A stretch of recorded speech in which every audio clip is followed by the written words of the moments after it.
Good afternoon, my people, and welcome back to the counterattack. I hope you and yours are doing very, very well. Today, we're going to get into some of Arsenal's transfer business in this January window. And as you all know, I cannot stand transfer season. It is literally the worst season. I can't stand it.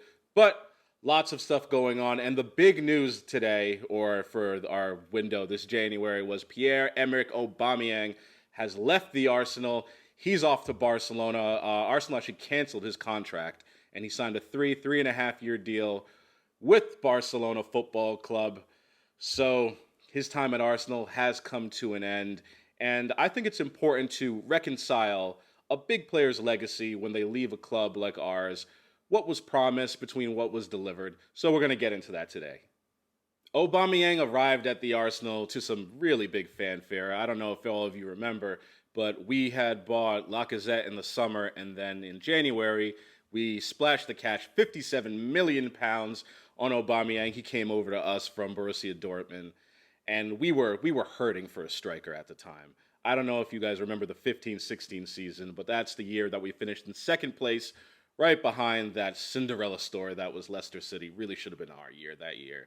So we really needed someone that was going to put away the goals, that was going to be clinical in front of the net, and that wasn't Lacazette. And we saw that in the first 6 months of his Arsenal career. And it definitely wasn't Olivier Giroud, who was our main striker that year.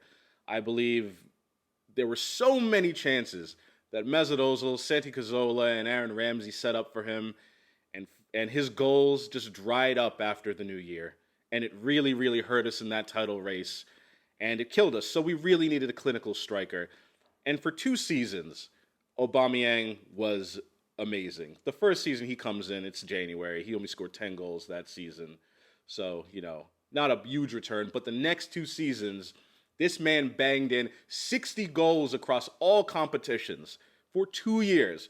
What an amazing return. He was a great striker for 2 seasons. I was excited when Aubameyang came to Arsenal. I thought to myself, finally, someone who's clinical in front of the net. And while he didn't really have the dribbling nows of maybe a Thierry Henry or some of the other players like Alexander Isak that Arsenal were allegedly chasing this January transfer window, he was definitely someone that kind of reminded us of the king. A tall, lanky striker, blazing fast speed. So we were all excited, and honestly, his reign at Arsenal started off super, super promising. Like I said, 60 goals in his first 2 years, absolutely fantastic record.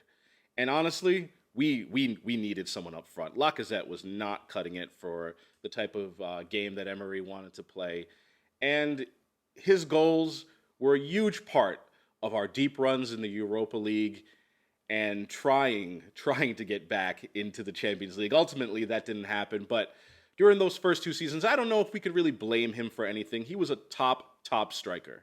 Honestly, after those 2 years, he kind of fell off. I'm looking at the numbers here after that 1920 season when again he banged in 22 goals in the Premier League, 3 goals in Europe and 4 in the cups.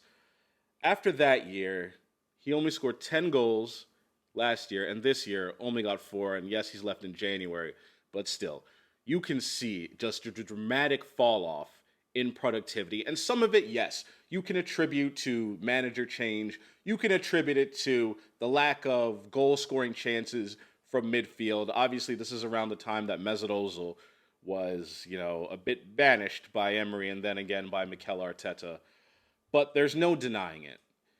He has fallen off. And after we won the FA Cup, he signed a massive new contract. And after that, he was not the same player. Absolutely not. He looked completely lost out there after he signed that massive 350K a week contract. At the Arsenal, what's happened with Aubameyang feels mighty familiar. And you have to sort of see the parallels between what's gone on with him and what went on with Mesut Ozil. Yes, the circumstances might be different, but in the end, it turned out to be the same old mess, giving an aging star a huge contract for 3-4 years, and all of a sudden, his productivity has fallen off. sometimes it looked like on the pitch like he didn't really care and he wasn't even trying. So it was just a repeated mistake again. And that sort of tarnishes his image for me when it comes to looking back at his time at the Emirates. Yes, he had some iconic moments. Obviously, for me, the goal that sticks in my mind is that absolutely wonderful strike against Spurs at home in the North London derby. I was, uh, I was just, I terrified the cat that afternoon. He was looking at me like I was a murderer. On one level, we can't be surprised though, can we? Aubameyang has had disciplinary problems that followed him from Saint Etienne to Borussia Dortmund. I believe right when we bought him, there were so many, not even rumors, confirmed events swirling around. The fact that he wasn't showing up on time to training, problems with the manager, with the sporting director, just all of these sort of red flags that, again, turned up at Arsenal all of a sudden. All of a sudden at Arsenal, his problems with Mikel Arteta are well documented. And I have to back Arteta here because I've looked at the players that have come in, and from Mustafi to Ozil to Aubameyang to Socrates, players that have come in on big wages and honestly have treated Arsenal like a retirement home. Like you can sit on your massive wage packet for 3 or 4 years at the very tail end of your productivity, at the very tail end of your career, and just collect it and produce absolutely nothing. Absolutely nothing. And if we look at the league form during Aubameyang's last 2 years, we finished eighth twice. That is not good enough for Arsenal. Absolutely not. Arteta is right to clean house. I am sick and tired of these players sitting at my club as if it's a retirement home, collecting their massive wage packet and doing absolutely nothing. I am so sick and tired of it. I'm glad that Mikel Arteta has a backbone and he's taking a hard stance. It is not about Aubameyang. It is not about Mesut Ozil. It is about Arsenal Football Club. If you want to play for our football club, you have to turn up and you have to care. And sometimes Aubameyang, he just did not look like that. And on top of all that, it appeared in this last 6 months at the club that this man could not score. So many chances as Arsenal got more and more comfortable with the way Mikel Arteta wanted to play, completely miss. I believe there were about 2 chances that stand out in my memory in the recent past, the last 3 months, almost point blank, and he couldn't score. For a striker of his alleged quality, that is absolutely shameful. A lot of people on Twitter are starting to get into the conversation about where Aubameyang ranks. Is he a legend? What is his legacy? And like I said at the beginning, it's understandable. He came to us as a world-class player, and now we need to sort of reconcile and reckon with what he's brought to the club. And in my view, the people that are calling Aubameyang a legend are completely misguided. First of all, number one, in my opinion, and I have been an ardent supporter of Arsenal from before the Emirates area, but in the Emirates area, there are no Arsenal legends. Absolutely not. Thierry Henry is more of a Highbury legend. He only played 1 or 1.5 seasons at the Emirates before he left for Barcelona.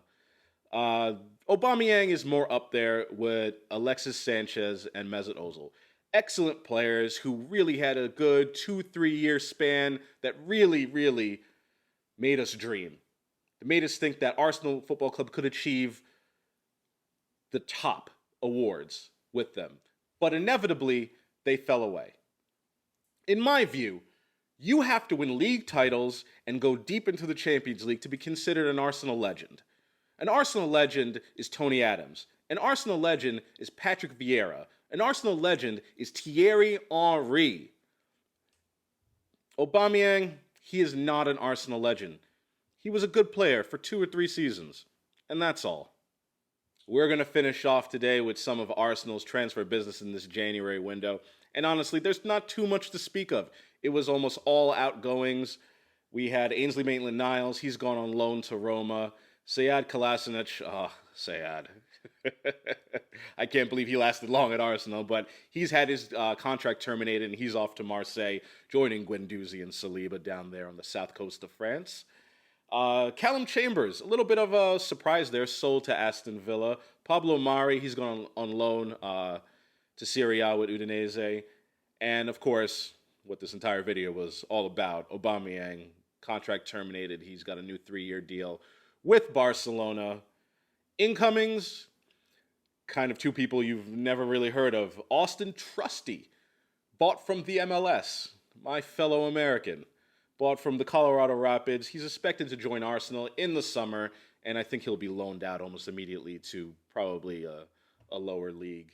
And then Matt Turner, purchased from the New England Revolution. And I remember Matt Turner from the Gold Cup when in his penalty kick saving heroics against the Mexican national team.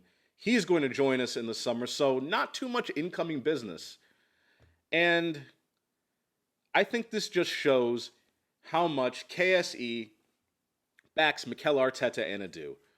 I think we looked at the transfer window and we didn't see anyone that was worth their value.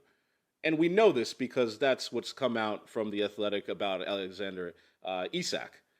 They thought that his release clause of £75 million was just too much for his potential, and it just wasn't worth it. So what all the business in this January window tells me is that we're going to go big in the summer, and we're going to go after the profiles that we need. And I think that is the important point here. Aubameyang, eventually, it turned out his profile wasn't good for Arsenal, among, of course, the fact that he just couldn't score, and then a large part that looked like he wasn't trying. But he can't play with his back to the goal. He's not good of a dribbler. He can't hold off defenders. He's too lanky for that. He doesn't have that kind of upper body strength. His profile was wrong for Arsenal. And this summer, I expect Mikel Arteta and Adu to go out there and purchase the right profiles, especially at the center forward position, which we look a little bit light on. I know we're only in the Premier League and there's 17 matches remaining, but I think we do need to pray to the good Lord, or whoever you pray to, that Lacazette and Eddie Nketiah stay fit, because we desperately need them to. Thank you for sticking with me, my people. Please slap that like button and subscribe, and I'll see you next time.